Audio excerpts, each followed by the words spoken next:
Good people, what's going on, man? Look, happy holiday weekend again.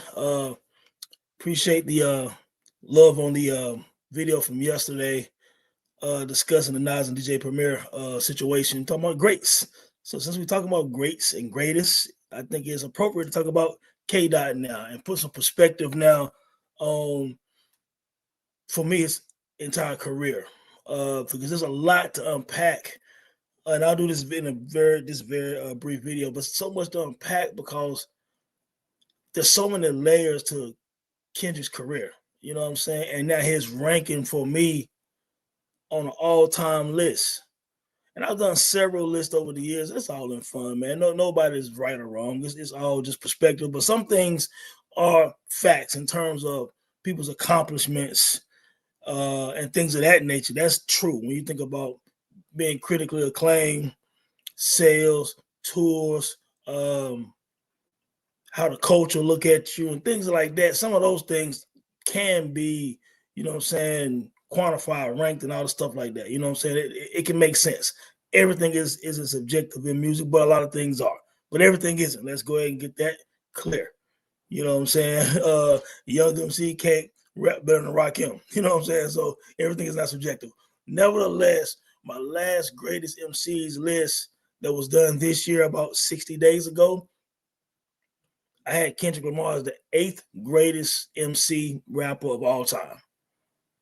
And of course, that caused a lot of conversation with hip hop heads and some not hip hop heads who just type to be typing, arguing and debating just to be arguing and debating. You know what I'm saying? But for the pure hip hop fans who appreciate and respect East Coast, West Coast, down South, Midwest, global situations in regard to the music and the culture, I appreciate their feedback. Whether I agree with them or not, they agree with me or not, that's neither here or there. I don't care. But I rank Kendrick Lamar the 8th greatest MC of all time. But you know what? And you know, the thing is about ranking.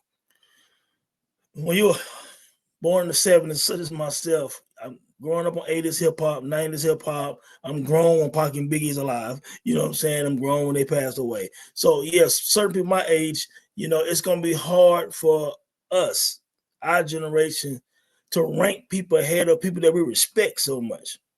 Because sometimes respect can overshadow where someone's placement is, right? Like, for example, Slick Rick is not in my top 10, but you can't say anything bad about the ruler, right? And I wouldn't. He's one of the greatest storytellers of all time. If he didn't have some of those legal issues and personal issues, he might have dropped 4 or 5 more albums like The Great Adventures. You know what I'm saying? Because the art storytelling was great in like 98, 99, whatever. You know what I'm saying? But it didn't happen. So, yes, a younger MC like Kendrick would rank higher than like a Slick Rick. You know what I'm saying? Like, that's just what it is. But when you're from our era and you start thinking about some of the legends of the early 80s, even late 70s, early 80s, even some of the 90s guys, to put anyone who debuted in the 2000s above some of them, and let's say their greatness is kind of close to the same, it's hard to do. You know what I'm saying? Because you don't want to disrespect. It's like putting someone in the NBA who's currently playing right now, even a Kevin Durant, it'll be, you know, some people don't want to believe Kevin Durant, for example. Let's say he's better than Larry Bird. That's hard to swallow. I'm not saying this. I'm just saying, but that's hard to handle. Swallow part. I guess people say pause right there, right? I don't do that, but anyway. So the ranking has some bias sometimes, you know what I'm saying, and things like that. But I had Kendrick number 8, but now I'm looking at it like, is 8 even high enough? Is 8 even high enough? Because when I redid this list, I end up having Kendrick the highest ranked West Coast MC of all time. That used to be Ice Cube. If you know me, you know I love Ice Cube. I think Ice Cube is one of the greatest MCs of all time. I think Ice Cube's back-to-back America's Most Wanted and Death Certificate is 2 of the best back-to-back album releases from an MC in hip-hop history. Top 5. Easily top 5. Okay.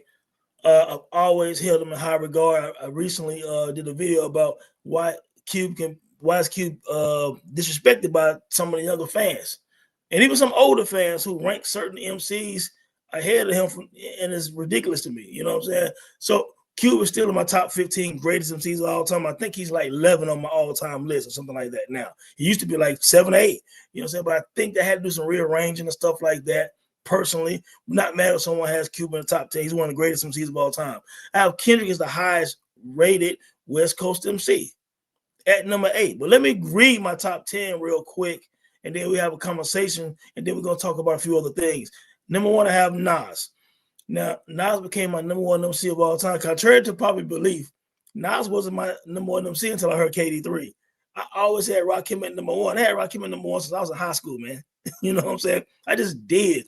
I dissect his lyrics, voice, flow, impact, you know, the influence and everything. But it was just, even when I listened to the 18th Letter and certain songs on the Master, in like 99, I was still kind of like, man, I think Rakim is still my GOAT. It was just hard to move somebody, you know, ahead of the God, you know what I'm saying? But I did. A few people now, because, you know, times change or whatever. But nevertheless, when I redid my ranking, I have Nas number 1. I have Biggie number 2. And again, Biggie is one of those cases where, if we talk about just as an MC, I do believe, and I retweeted something this morning about, if Biggie had to live, I think he might have went down as the greatest rapper of all time. Because what he did on Life After Death, to me, showed he could do everything. Those people could do certain things better than Biggie. But Biggie could absolutely do everything on a microphone. And he showed that on Life After Death, which I started looking in a higher regard over the probably last 2 or 3 years. So the fact that I have Biggie at number 2, and he's been dead since 1997, just for me, it shows the testament of his skills and legacy, man. I have Jay-Z number 3. Look, Jay-Z probably the god of rap in terms of like how he's viewed. Amazing career.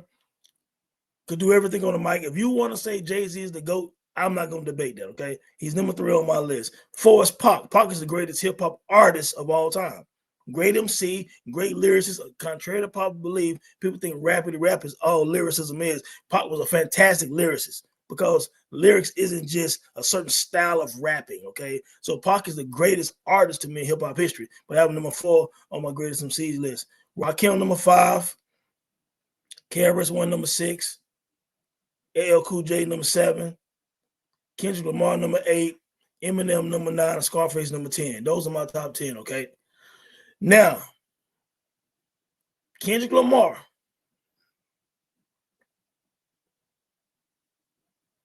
could be ranked higher than KRS-One and Rakim now. He could be. But we're not talking about just impacting and stuff like that, because people will never move them. But you could easily say Kendrick passed Rakim and KRS and could be number 5 on the pop. That means he passed LL. That's a tough one, because LL Cool J been doing this since, from radio to now to Force. There's people who make a case that LL Cool J is the greatest MC of all time. And that's the great thing about having these conversations about your top 10. You could say, because, you know, LL got radio. He got Mama Said Knock You Out, which is a great, one of the best, probably the best comeback album in hip-hop history. He got Mr. Smith. You know, he got Bad. L got a couple of joints, man. I would say Mama Said Knock You Out, his magnum opus, though. I would say that's his greatest album. How do you put Mama Said Knock You Out against other classics? It's a classic. You can put it up against any classic. It's that great. So that kind of is what it is. But Kendrick could. My dog is wilding out right now. Not sure why. Okay. Excuse me about that. I have a golden doodle, and she can wild out every night. And sit down, Roxy. Thank you. I'm recording. Dogs, man. But anyway, you could easily put. Get out of here. You're making too much noise, dude. Sorry. You can put them anywhere, like right around 5, probably. You know what I'm saying? Like, now, I won't rank Kendrick in front of Nas, Big, Pac, and Jay-Z, but he could go number 5. That could be a discussion. I have a number 8. But now when I start looking at things, when I said something about Ice Cube's America's Most and Death Certificate, Kendrick has Good Kid, Mad City, and To Pimp a Butterfly. To me, Good Kid, Mad City is in my top, 15 greatest albums of all time. I believe. I think I had it number 16, but I'm even revisiting that now because I think that album could be a top 10 greatest hip hop album of all time, or right there at it. Some people have To Pimp a Butterfly close to the top 10 or in the top 10. Now that was some kind of platform. I don't know if it was Rolling Stone. I don't know who it was. Was it Pitchfork? Could have been Pitchfork. And I got my issue with Pitchfork, but anyway, it might have been them. They had Good Kid, Mad City and To Pimp a Butterfly both in the top 10 greatest albums of all time. You know what I'm saying? Now I do believe Kendrick is the greatest MC of this generation. So if you're the greatest overall MC of a generation, you're probably gonna be in the top 10. Now, I'm just saying, you can say who was the longest Drake had a run. That's as far as you talking about charts and things like that and popularity. Drake was the guy for his fan base and for what he does in music for the last probably 15 years. Critically acclaimed albums, that's been Kendrick. Now Kendrick has had like 2 of the top 5 biggest tours in hip hop history. I think Drake does have a top 5 tour. I don't know if he headlined them though. I'm not sure. You guys can fact check that. But we do know that this Mr. Morale tour that came out before the beef was, I want to say at that time, the second or third highest grossing tour ever, and that was Kendrick as the headliner. Now we do know this last one now is the biggest one with Kendrick and SZA, but when Kendrick ended up doing it by himself, the crowd will still sell out. Not to knock SZA. SZA's a great artist, you know what I'm saying, but it's still a Kendrick tour. If you take SZA off the tour, it's still doing no same numbers. That's no disrespect to SZA. She's great, you know what I'm saying, but Kendrick momentum and everything, it was going to still be what it was going to be because he still is the face of that tour. So you got to consider the tours now. Record-breaking tours. Maybe the number 1, number 3 highest tours ever.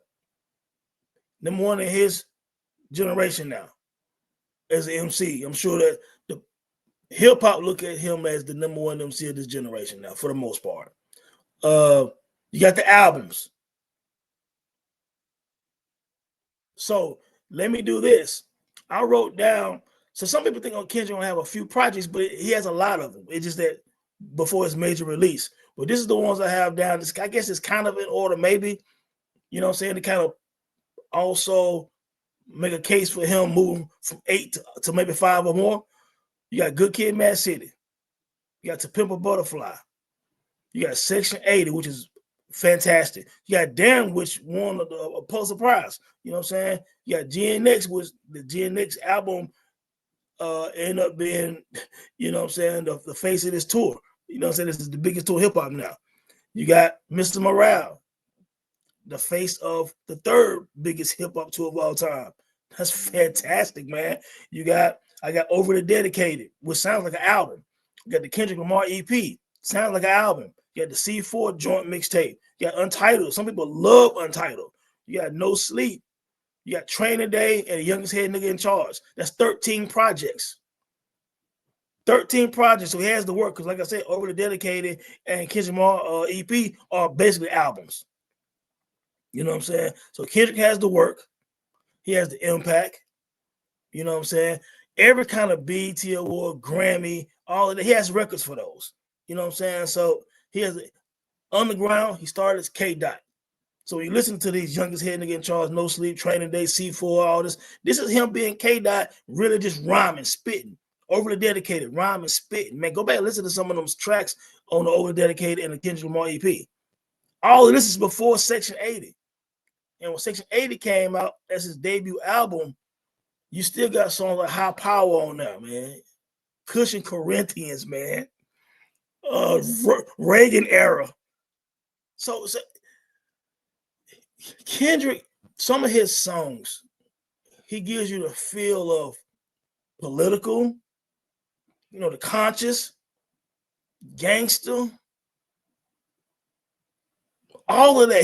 He has a little bit of everything throughout all of these projects. You know what I'm saying? Like, he's spitting Compton joints. So now let's also continue on his resume. You can say, I've said this on my own platform here, on Twitter, on other people's podcasts. that Not Like Us is the biggest diss record in hip hop history. It is. You you talking about it being the best is irrelevant. It's the biggest. It won every type of award. It's the face of the battle at this point. It was the biggest song for the most part of 2024 hip hop. Not Like Us. It's infectious, man. And there's no bigger rap diss song than Not Like Us. So now you have the number one diss song in hip hop history. It ain't gotta be the best, but it's number one. You have the biggest tour in hip hop history. You have the album that has Damn, that has a Pulitzer Prize. Nobody else has that. You have To Pimp a Butterfly, which is studied in some colleges, if I'm not mistaken. And I call To Pimp a Butterfly this generation's, for this era, It Takes a Nation of a Million to hold us back. And if you know me, you know that I feel like It Takes a Nation of a Million is the greatest rap album. And what I'm saying is To Pimp a Butterfly is this generation's It Takes a Nation of a Million. Conscious, man. Institution. Mama. All right. Black of the Berry. It's a conscious album. Infused with jazz and blues and everything. If people step outside of what they comfort zone and go back and just go on a road trip and listen to Pimp a Butterfly, it is a brilliant album. No, it's not gonna sound like Pete Rock and DJ Premier or Dr. Dre or DJ Quick or any of these guys made the production. It's different. Then you got Good Kid, Mad City, which I feel like is this generation's Illmatic. And it's probably this generation's greatest venture of Slick Rick, because Good Kid, Mad City is basically a story about a young kid from Compton. You know what I'm saying? So it's a storytelling. It's kind of like, even when Sticky Fingers did that Black Trash, the autobiography of Kurt, some shit like that. I can't remember the full title right now, but he did like a concept storytelling album. Kendrick did this with Good Kid, Mad City. You can consider that one of the greatest albums of this generation and one of the greatest albums in hip hop history. You see where I'm going here now? So me having him ranked number 8 is not some favoritism. I'm going by the facts. And then you got to look at the variety of type of songs that he's delivered in his career. Sing About Me, speaking of top, Sing About Me is potentially, and for me, it's a top 5 storytelling song in hip hop history. Sing About Me. It is. The layers in the song. I mean, it could be the greatest storytelling song in hip hop history. And if it's not, it's right there in the top 5 to me. You know what I'm saying? But then you got how much a dollar costs on To Pimp a Butterfly. Man, songs like that. You got, like I said, you got what's the joint I'm thinking of? First, they got that Heart joint, man, without a different, man, all the Heart series is crazy. There's YouTube videos now with all like 6 of them or something like that. It's like 20 minutes long or something like that of all the different Heart.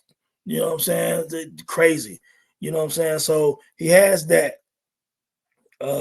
What else I'm looking at here? I'm just still looking at this top 10 right here. And I really think that me saying he's number 8 could be lowballing. Like I said, right now I don't have him over Nas, Big, Jay, and Pac. But at 5 and 6 and 7 is Rakim, KRS, and LL. And I know it's hard to, and even like with my age group, it's hard to say somebody past these guys, but looking at it right now, he could easily move past Rakim, KRS, and LL on this top 10 list of mine. You know what I'm saying? I got Eminem 9 and Scarface 10. Now, skill-wise, you can put Eminem anywhere from 1 to 10. I mean, skill-wise. You know what I'm saying? But yeah, I got him there. At Scarface at number 10. I could easily have Scarface ranked higher too. Now, Scarface has a bigger discography, or a better discography to me than Rakim and KRS One. Now, KRS One started out on fire. Of course, he's gonna have the BDP, Criminal Minded, Ball Means Necessary. You know what I'm saying? Of course, he got the ghetto music, Blueprint of Hip Hop, Sex and Violence, all of those joints. Then leading up to the KRS One, Return to Boom Bap. Then the KRS One self-titled, Step Into a World, all of this stuff. I mean, he has all of that, but early on was very strong. but Scarface could be ranked higher than KRS-One because of the body of work. Rakim, Scarface could rank higher than him because of the body of work, because Scarface got more work. You know what I'm saying? Like, you got to think, man, Mr. Scarface is back, Made, Emeritus, The Diary, The Fix, Last or Dying Breed, Deeply Rooted, Ghetto Boys discography. So yeah, I mean, Scarface could be top 5 easily, to be honest with you. You know what I'm saying? So I having Scarface number 10 is probably too low. I probably got to bite the bullet and put them higher than some of the ones I have on this top 10. Same with Kendrick. You know what I'm saying? I really could rank Kendrick higher than some of these guys.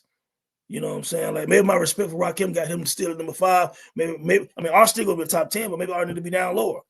You know what I'm saying? So again, my top 10 is Nas, Big, Jay, Pac, Rakim, KRS, LL, Kendrick, Eminem, Scarface. I probably need to make some moves in that 6 through 10. You know what I'm saying? But what do you think in terms of Kendrick? Where does Kendrick rank to you? Now, I've given you facts, not just opinions. I've given you what the GNX tour ended up being because of GNX album, what the Damn did with the Pulitzer Prize, what Mr. Morale did with that tour, right? What the Battle did with Not Like Us being the biggest rap song in hip-hop history. Some of the best storytelling songs in hip-hop history.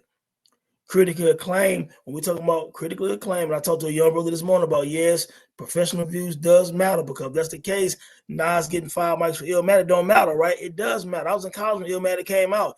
If Illmatic gets 4 mics, Nas' mystique is different. Nas was the young guy that got 5 mics in the source when he was 19, 20 years old, and had a picture of him as a little boy on the cover. Everything went crazy from there. He's the golden child. He's the next up. He's the next Rakim, all of that. But if he gets 4 mics in the source, Illmatic ain't looked at as the same. Yeah, people might have revisited it and said, man, that was a gem right there with the Illmatic. Like they did, they revisited several albums. They didn't get 5 mics, but the mystique was 5 mics. Reviews matter. When somebody got 5 mics, it mattered. You know what I'm saying? When Ice Cube got 5 mics, it mattered. De La Soul got 5 mics, it mattered. Tribe got 5 mics. These things were impactful for their careers, for their mystique, for the props, for that coast, for that record label, for everything. Professional reviews do matter. Even though I said I hate Pitchfork, to some people it hold weight. But I'm just saying, all music ratings, they matter. For example, KD3 is Nas' highest rated album in like 10 years or more. It's also one of the highest rated albums in hip hop over the last decade. These are facts.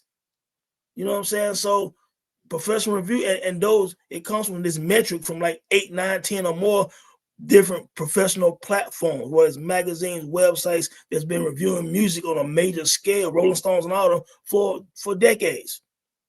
So we can't say rankings don't matter. Kendrick has like 4 or 5 critically acclaimed albums. Okay, Good Kid, Mad City, critical acclaim. To Pimp a Butterfly, critical acclaim. Even Section 80 got high ranks. Damn, critical acclaim. GNX, critical acclaim. Mr. Morale, Bitch, that was critical acclaim. This has to matter. Because that means we know how the culture feel about Kendrick's work, right? First of all, the West Coast love Kendrick.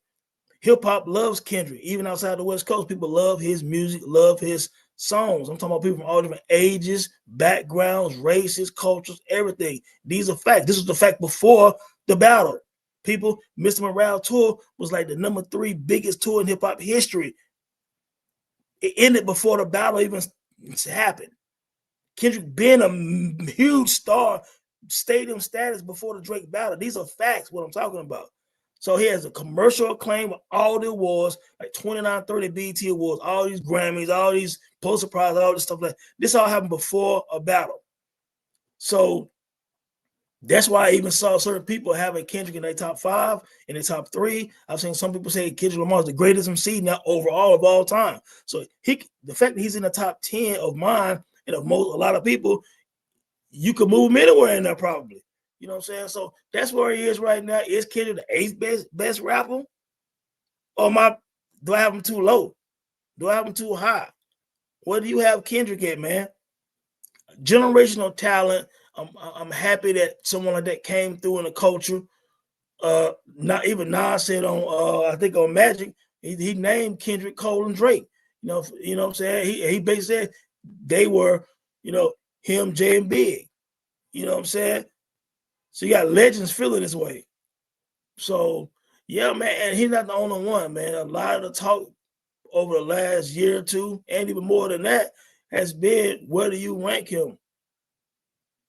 The resume, the skills, the diversity in his music.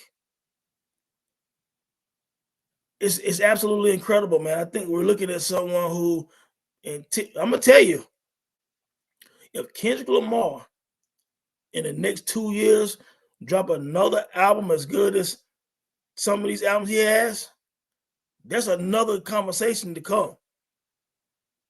If Kendrick Lamar drops an album as good as Good Kid, Mad City at this point in his career, in a year or two from now, or even To Pimp a Butterfly, and some people might say Damn or GNX2, but if he drops something epic again, we got to sit down at the table again. We got to talk again about his placement in this thing that we love called hip hop, man. Hey, once again, man, appreciate you supporting the Dome platform on X, Twitter. Thanks for supporting the Dome podcast, man. Thanks to everyone who rock with me. Thanks to everyone who's been on the podcast so far. Got a lot of more people I'm going to talk to in the future, man. Stuff like that. We just let it all happen when it happens. And again, man, salute, man. Be safe out there. Peace.